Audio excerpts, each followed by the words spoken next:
Good morning, and thank you for joining our regular Tuesday morning class. This morning, our class will be a commemoration of Yom HaShoah, which is today. I'm using the term Shoah, HaShoah, the Shoah, Yom Day, intentionally. That is the Hebrew word for the catastrophic destruction, that's what the word means, of European Jewry in the last century. If I were using a Yiddish term, I'd use a word which comes from the Hebrew, korban in Hebrew, which again means destruction. For educational purposes and religious commitment and everything else, I am intentionally avoiding the word Holocaust. I'm going to tell you why. The word Holocaust is an English word which comes from the Greek, which means whole offering, a sacrifice to God. That is not what happened to our people. I felt the full force of the misunderstanding of that word and the misapplication of that word some years ago when some very innocent, well-meaning person said, "You view the deaths then of all those Jews as a sacrifice to God. No, it is a murder."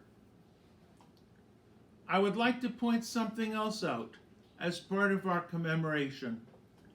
We are recognizing and mourning a specific Jewish death, in the millions to be sure. We do not deny for one moment, why would we, why should we, that other people died. But when the word Holocaust, and I don't like it anyway, and I think I've made that very clear, when the word Holocaust refuses to limit itself to Jews and is expanded, and I'm going to quote someone, "Let us remember the millions of lives extinguished, including those of Jews, those of Jewish, Polish, and Slavic ancestry, Roma and Sinti, individuals with mental and physical disabilities, gays, political dissidents, etc. We should recognize all the victims of the Nazis and their accomplices. But by doing so, not take away from the uniqueness of our suffering." I almost feel that too much that is Jewish is being taken away. We could have other days to commemorate the death of other people. My guts tell me the following. You go to a funeral and you say to the mourners, "You know, you're not the only one mourning today. We were singled out. Let us have the right to mourn our dead the way we want to.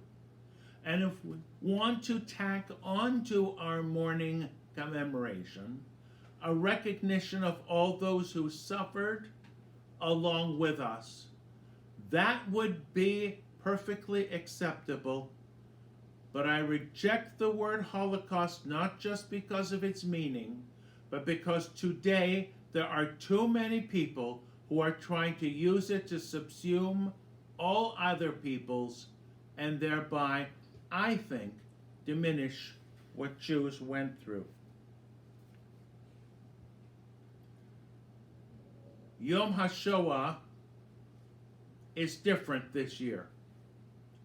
In past years, I have always attended and made contributions, participated in community-wide commemorations.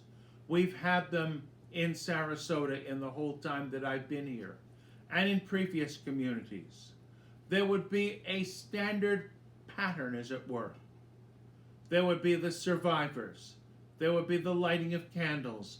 There would be the children, the grandchildren, the great-grandchildren of survivors. We would say memorial prayers. We'd have readings. We can't get together this year. Social distancing makes that impossible. So in a letter that I sent out by email to everyone on our list yesterday, I made 2 recommendations, but there are dozens and dozens of others.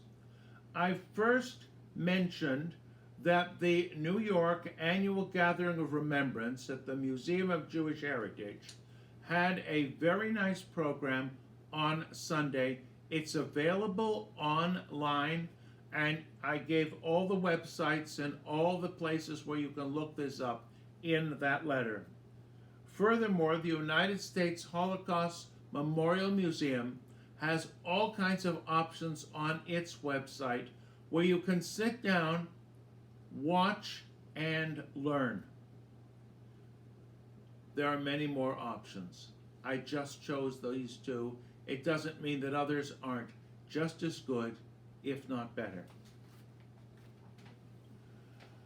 We try to tell people that they need to learn and understand the past. All kinds of horrible things happened, and all kinds of people stood by and did nothing. When Jews were trying to leave Europe, who would take them in? For us, as Jews, the history of immigration is a huge part of our history. I am going to make a personal comment. Of all days on Yom HaShoah, to hear that immigration to this country is being restricted, halted, because of some invisible enemy, it scares me. Because invisible enemies in the past, that was a code for Jews. We have protests with swastikas. And I'm not just thinking about Charlottesville.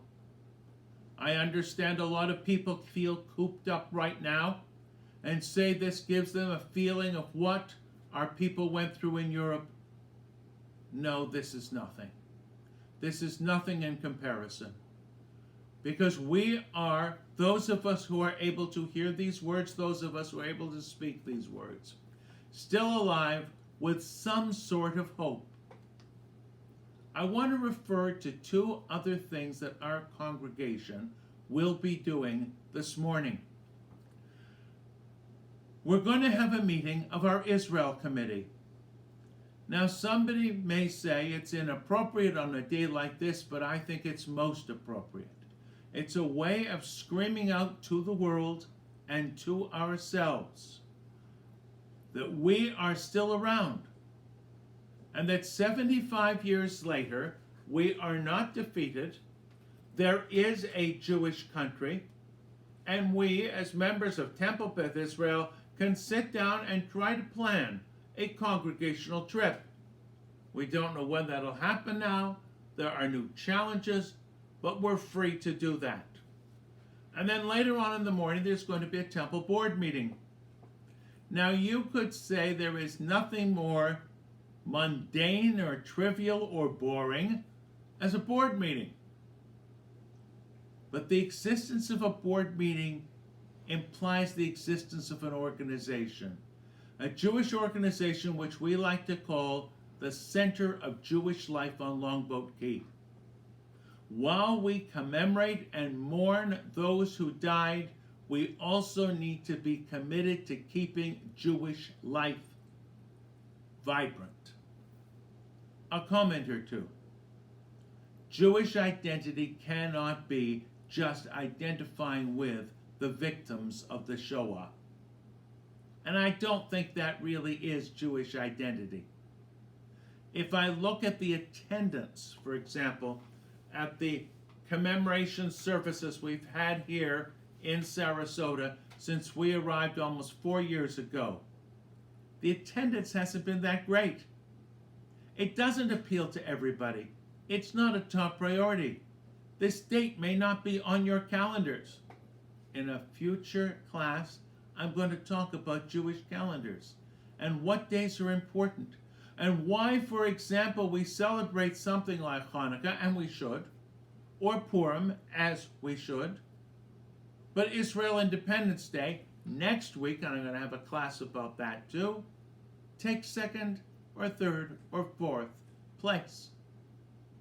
Or maybe it's not remembered at all. It takes time to develop responses. Here is what I hope for and would like to work for. In our commemorations and in whatever you see online, you will hear testimony. People who lived through the whole business, they're telling their stories. We want to know those stories. They help us get a picture of what happened. But we need more than those stories. I'll give an example from the coronavirus or any other medical issue. We listen to the patients. We hear what they have to say. We hear about their physical challenges and their emotional responses. But we need to get a step above that, beyond that, aside, depending on which preposition you want to use. We need the scientific knowledge. We need the medical scientific knowledge to understand the virus. We need a kind of historical knowledge, serious history that goes beyond just listing facts and brings in sophisticated analysis to understand what happened, if there is any hope of preventing it from happening again. I have always been fascinated with the study of history from when I was a little boy. I have focused on the history of Europe. If I look at the history of Europe, I see how easy it is to summarize things in the worst possible way, the good guys and the bad guys. Some of the good guys were also bad guys, and some of the bad guys were also good guys. It is easy to label entire people. There's a horrendous issue now with how we as Jews deal with Poland. There are laws that have been passed in Poland making it illegal to speak of Polish concentration camps and death camps. They were in Poland.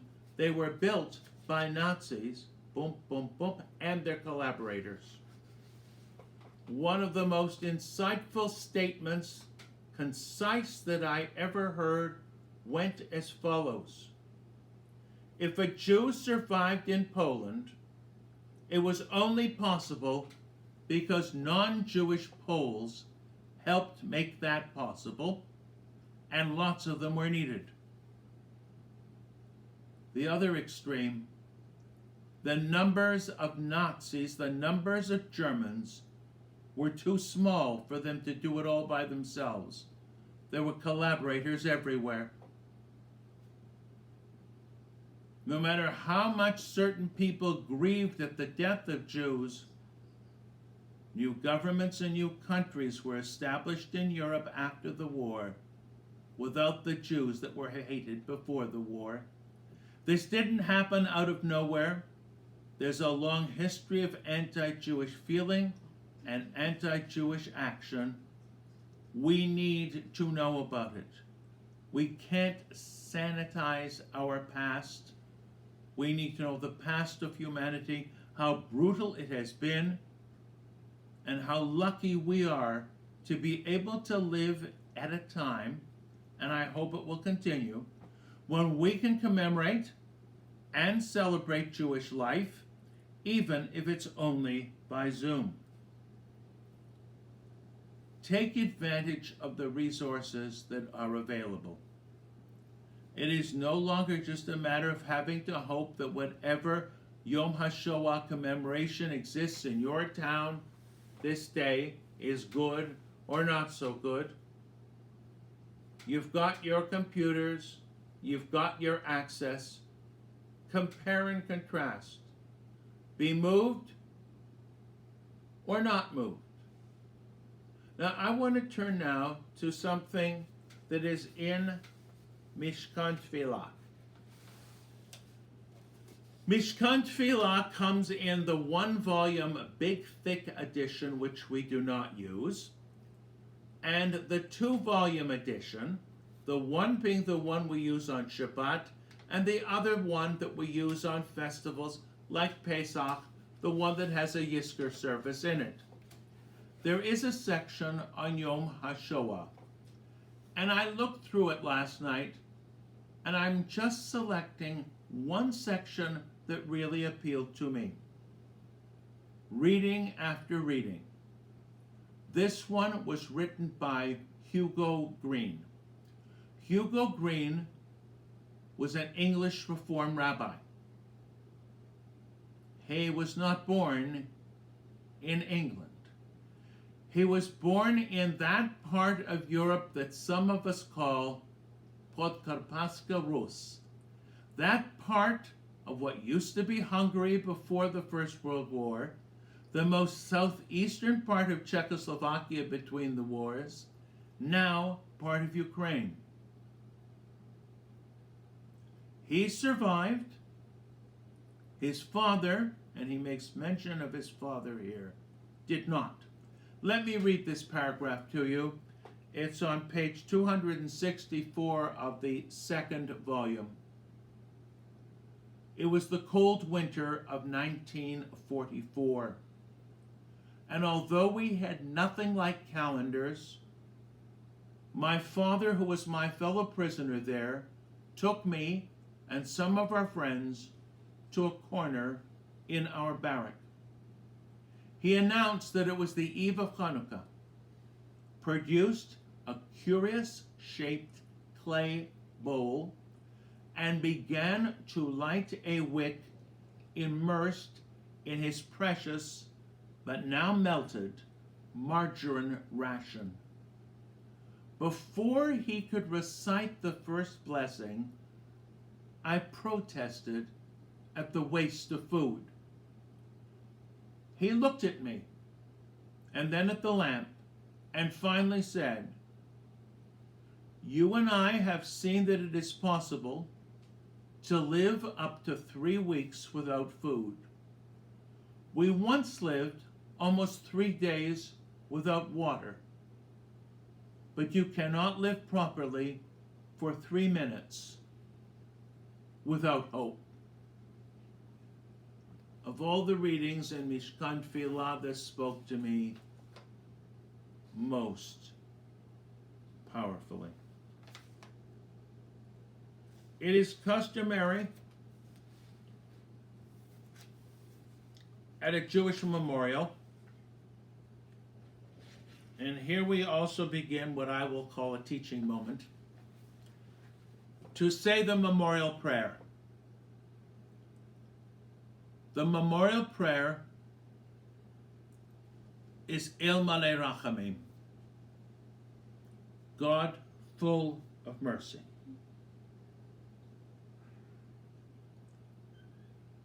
Too often, and I'm being critical and I know it, at public commemorations, people say Kaddish. Of course, I understand why.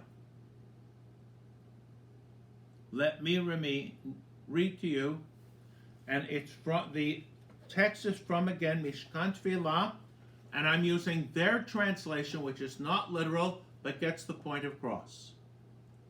El Malei Rachamim, Shochen Bamromim, Hamitzei Menucha Nechona, Tachat Kanfei Hashkina, B'ma'alot Kedoshim Utehorim, Kezohar Harakia Masirim, Lenishmot kol giborei amenu shemasru nafsham al geulat artzenu. Ana Bal harachamim hastirem betzel kenafech olamim v'yitzro b'yitzroch hachayim et nishmatam Adonai hu nachalatam ve'anuchu b'shalom al mishkavam v'nomar amen. And another El malei rachamim shochen bamromim hametzei menucha nechona tachat kanfei hashkina במעלות קדושים וטהורים, כזוהר הרקיע מסירים, את נשמות 6,000,000 אחינו ואחיותינו, שנהרגו על קידוש השם. בעל הרחמים, יסתירם בסקר נפב לעולמים, ויצרו בצרוך החיים את נשמתם. אדוני הוא נחלתם. V'yanuchu b'shalom al mishkavam v'nomar amen. Fully compassionate God on high, to our 6 million brothers and sisters murdered because they were Jews, grant clear and certain rest with you in the lofty heights of the sacred and pure, whose brightness shines like the very glow of heaven. Source of mercy, forever enfold them in the embrace of your wings, secure their souls in eternity. Eternal One, they are yours, they will rest in peace. And let us all say, Amen. We recognize that all memorials are incomplete. There are people who commit themselves to the readings of names, sometimes alphabetically, sometimes trying to find a name of a person whose death coincided with the time of the reading. Sometimes, and I have seen it, and I did it myself once at a public gathering, picking up a huge book of names and looking for names that were names in my own family. Those names live on. In Jerusalem, there is a memorial, Yad Vashem. Literally, Yad is hand, Shem is name. Figuratively, monument and memorial. May those names live on. May their good deeds live on. I'm going to read the Kaddish, and then I have a few other comments.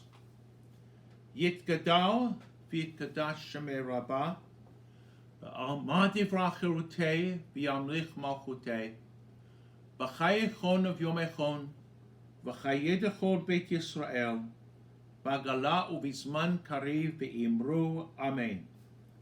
Yehei shmei rabba mevarach la'olam ulamei almaya, yitbarach v'yishtabach v'yitpa'ar v'yitromam v'yitnaseh, v'yitadar v'yitalei v'yitalal shmei dekutsha brechu, la'ela min kol berchata v'sharata, tushbachata v'nechamata, damiran v'alma v'imru amen. Yehei shlama rabba min shamaya, v'chayim aleinu v'al kol Yisrael v'imru amen. Oseh shalom b'imromav, hu ya'aseh shalom, aleinu v'al kol Yisrael v'imru amen. May the source of peace who grants peace on earth and grants peace on high, grant peace unto all of us, and let us all say amen. We commit ourselves this day to keeping alive the history and memory of our people, that it not be forgotten, that it not be blended into world history. It's necessary to make comparisons. It's necessary to see what was going on around us. It's necessary to see other forces. But to keep our history ours, May we be given the strength to continue to do that. A couple of quick announcements. We, of course, will have something for Friday evening and expanding on Saturday morning. The class next week will deal with Yom HaAtzmaut, Israel Independence Day, another major event on the new Jewish calendar.